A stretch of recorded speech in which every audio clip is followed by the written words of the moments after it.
The fundamental problem is that Brexit is a damage control exercise on both sides. And I think that you see the hysteria this debate has stirred up in this country when you have MPs like Bernard Jenkins, right? That rather fabulous magnum opus in The Guardian where he accuses the Treasury of being in cahoots with the EU and trying to sabotage Brexit. I mean, this is an absolute nonsense.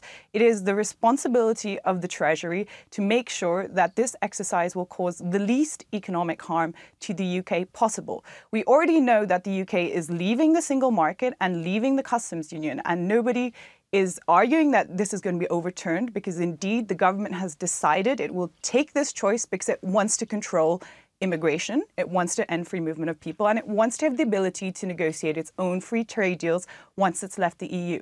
However, to argue that the Treasury is now trying to sabotage this process is simply ridiculous, because I think the problem is that people or politicians in this country haven't been honest about the inevitable trade-offs that come with the path of Brexit that the UK is now on. So it's about market access versus controls on immigration. And the fact is that this, glorious silver bullet Brexit, where you have your cake and eat it too, where you're outside of the single market, outside of the customs union, but still have all the memberships, benefits of being in the single market, well, it's simply not true. And that is what we've seen in Theresa May's speech in the Commons today.